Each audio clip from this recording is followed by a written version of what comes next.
Welcome back, everybody, to the Aaron's High Cap Adventure Radio programs. It's 11:45, 15 minutes to go in the program, and we have a special guest on the show today. That is Zoltán Varga. And let me tell you about this guy. Actually, he's going to tell you a little bit about himself, but I met him through a friend, and he has a long military history. We clicked immediately, and he is now one of my instructors for the M4 class and semi-auto rifle class and other things as well at Aaron's High Cap Adventures. And so we have on the air today Zoltán Varga. Zoltán, I'm going to call you Zoli because we're buddies, and I'm allowed to call you Zoli. So get that mic. Let's see here. Trey, we good to go on his voice on the mic? We'll test it. That's a tricky. Why don't you say hi to everybody there, Zoli? Hi, everybody. Yeah. Okay. Zoli, you're a man of... Face the mic. Yeah. You're a man of few words, but the few words you speak are with deadly accuracy. So we're going to talk today. Tell us a little bit about yourself. I want to know... Tell everybody where you're from, what you've done, how you got in the military, what you've done in the military, and what brought you here to the States. So everybody gets to know. There's a lot of people out there who know Zoli already from the shop. There's a lot of people out there who don't. This guy's awesome, and he's great when it comes to training. And if you're even thinking about using your M4 or some type of semi-auto, we got a class coming up, and this is the man to get it from. So go ahead, Zoli. Tell everybody. Good day, everybody. So I was born and raised in Hungary, Europe. My family is an old traditional military family. That's every generation has at least one military member. That's why brought me to the military in my generation. I served 13 years in the Hungarian Defense Forces, and from these 13 years, 9 years in the Special Forces. I had many different kind of jobs there. Also, I had a deployment in Afghanistan as a TF-10, ISAF Special Operations S6 NCO, and I came, first time when I came to Texas, it was for a language course by the military when I met my future wife, and that's what brought me here. And we all know your wife. She's a fantastic woman. She has to be fantastic to put up with you, Zoli. Isn't that right? Yeah, she needs really lots of patience for me. That's great. Okay, so you've got this fantastic history. Now, ladies and gentlemen, the number here is 254-697-6633. If you got a question, if you got something you want to know when it pertains to the topic that we're on, give us a call here. Zoli's awesome. He's a plethora of information when it comes to tactics, weapons, so on and so forth. But Zoli, I'm going to ask some questions here. We're going to talk a little bit and just get people to get a feel for who you are, and we'll talk about the seminars and all that kind of stuff. But first of all, how many languages do you speak? Totally 4 languages. and a half. I speak 2. It's one's English, the other one's street. You know what I'm saying? You know what I'm saying, man? Yeah. See, that's the second language there. Well, if we can count the street and the sarcasm, then That we're up to 6. 6. Okay. Don't forget drunkenese. Drunkenese? Yeah, that one's a special one too. Okay, you're ex-military. You gave me some details, but primarily I think what's most important in this interview and what you do at the shop, Aaron's Gun Shop and High Cap Adventures, is your special forces skills, because it's a higher level. Look, when you all go in the military, you all do your basic stuff, and then you advance and you go into your specialties. Some go, do push pencils and paperwork. Others go out in the field and become bullet catchers, SF, and then they go even further. So with that experience, there's a lot of things you can contribute. I'm going all over the place here because I've only got a few minutes, ladies and gentlemen. So if I'm bouncing all over, it's because something pops in my head and I want to talk about it. So we're going to talk about this, Zoli. I've had long-standing M4 classes and semi-auto classes, and I have had other instructors, and they've done fantastic jobs, but they've had to move on. Now you come into the picture and you bring to the table lots to offer to the people.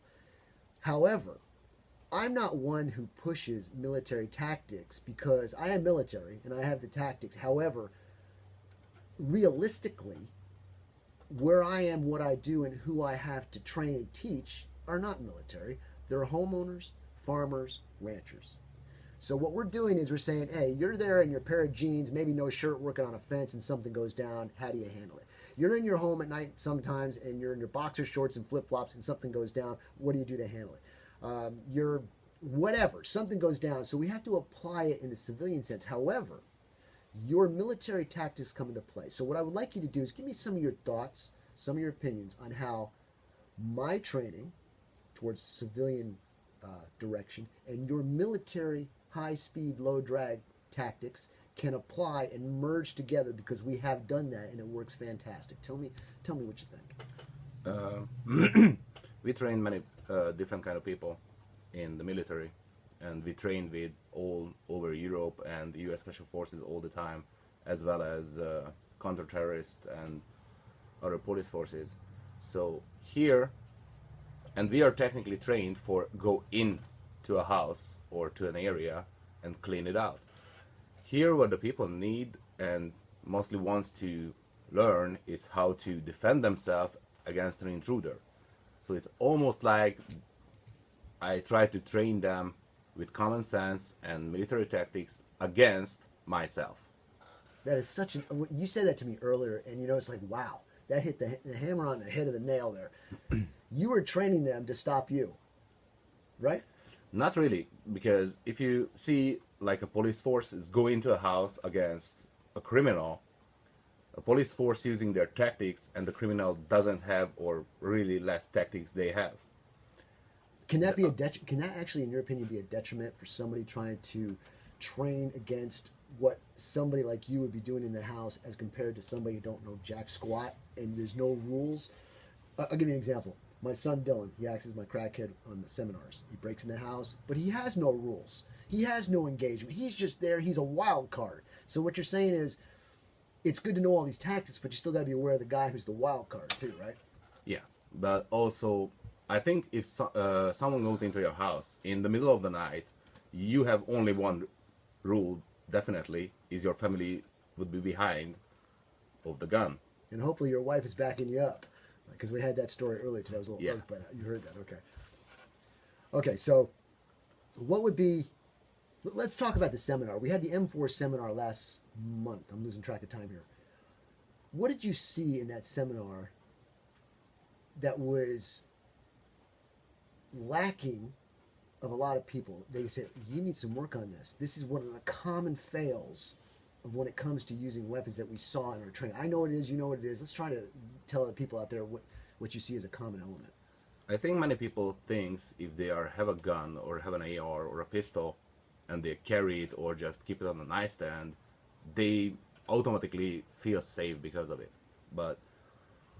And they are coming to the shooting range and standing in the line and shoot great little groups and everything. But at that moment, when they have any kind of difficulties that just a little bit kicks them out from their comfort zone, like start to move, you can use only one hand, use your weaker hand or left hand. And wait a minute here, I'm left-handed. So what are you trying to say? Left hand's the way to go? No, you're weaker. Nice. So if you move them out from the comfort zone, their groups goes everywhere. And especially here in the US, with these drywall houses, if you shoot a 9mm or shoot a 5.56 Let me ammo, clarify that. Drywall houses. Go ahead. Just clarify. then that round will go to the neighborhood if they don't hit the target. That's right. Meanwhile, in Europe, it's not a big problem because 99% of the houses are built from concrete and bricks. Okay, so a lot to think about, and we've gone over that as well. So in the seminar, it's building confidence, and what we're doing is, like I said earlier before, we have a rainbow effect going on. We start at the one side of the rainbow, and we go around all the way to the other side of the rainbow. In the course of the rainbow, we're finding the weak spots. We can't train 100% everything in 8 to 10 hours. It's impossible. But we can go over the gamut of things, and in the course of that, when you apply the stress to them, we start seeing where they break down, right? Yeah.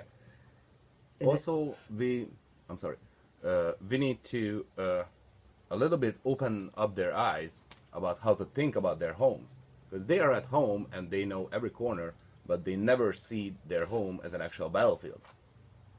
They don't really know or don't really discover is when they go around the house and turn off the lights, is where are the less lights or the little spotlights are, when they can see more big areas. They never try to, most of our students never try to think about is like, if I shoot this way, it goes through this wall, this wall, this wall, and end up in the children's room. That's right. That's right. Know your backstop, and know your target, know your backstop, right? Okay. There was, In the shoot house, we use airsoft rifles. And people kind of joke about that. We've got another instructor who we've talked about. We're not going to mention his name at the moment. But at one point in time, he's very, very capable. But at one point in time, he's thinking, what's airsoft? Ain't no big deal.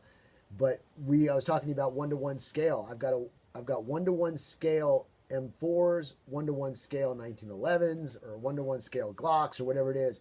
And when you go into the shoot house, ladies and gentlemen, you're going to have an aggressor. And Zoli here teaches you how to turn your corners, how to properly hold the weapon, and engage your targets, utilizing the knowledge that, hey, if you shoot through this one wall, it could go to your children's room, like you were just saying. So I'm bouncing all over here. Give me some personal thought about going through your home, searching room to room. Isn't it almost suicidal trying to secure a home, one person by yourself, but you've got to do it anyway?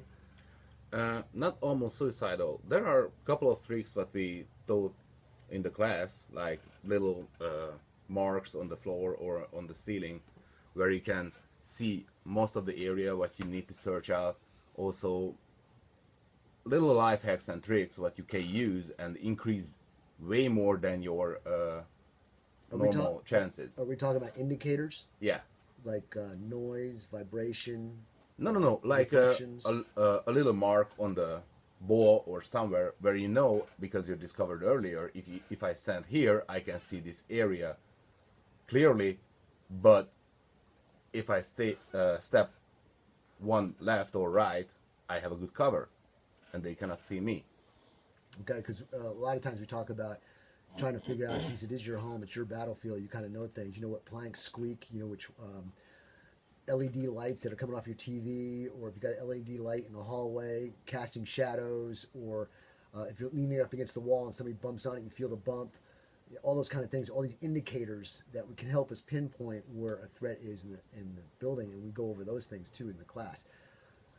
Yeah, as the way Special Forces train before they go to a house, and they are more actually draw up the whole house map or the compound map on the floor, and they walk around hundreds of times about how will turn, how will take cover in a case before they go into the house. Now, Zolik, we're talking, you and I are talking, and you and I are in the same sheet of music, so we understand the importance. However, there's some people who don't grasp this is not a game. It's not. One day, God forbid if it ever happens to you, if you didn't do your prep work, you're screwed. So what can you say to, help me out. What could you say to somebody? Some people go, it's never going to happen to me. They're full of it. They're not, it could happen to you. What have you seen in your history of people who are not trained?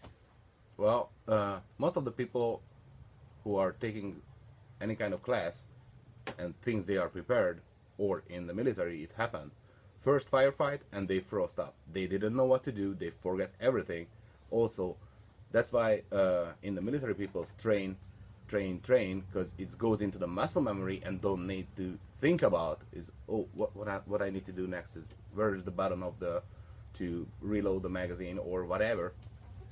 Would you agree that some people may think this is overwhelming? And if so, can we reassure them that it really isn't? It really breaks down into a simple process of, one, you've got to decide there is a potential, and two, I have the equipment. All I have to do now is learn the process, and the process in reality breaks down into quite simple segments, wouldn't you think? Yeah. Also, and a good example of what happens with people who doesn't prepare and get ready, it's a good example, the Orlando or San Marcos. Right, exactly. Now look, time's running out. I got 1 minute to go. Zoe, do you do other things that can help people with their guns? He's very capable. Yeah, actually I have a small arms mechanic high school degree in Hungary, and also I was trained many different kind of firearms in the army, what I can fix and help up. And let me back that up. Whenever Zoe comes into the shop, the first thing he does when he sees a weapon, picks it up, looks at it, examines it, checks it out, says, oh, okay, this, that, and the other. So he knows what he's doing. If you have a challenge or any problems, give me a call at the shop. We'll link you up with Zoe. Maybe he can help you out. But I'm getting the signal. I'm running out of time. So ladies and gentlemen, I want to say, Zoe, thank you very much. You're an awesome instructor. You're an awesome guy. I'd love to have you on. Thank you for coming on the show. And until next week, ladies and gentlemen, remember, go to our website, aaronsgunshop.com. Check out all that we have going on in the month of April, and we'll see you next week. Keep your powder dry, and God bless. Good job.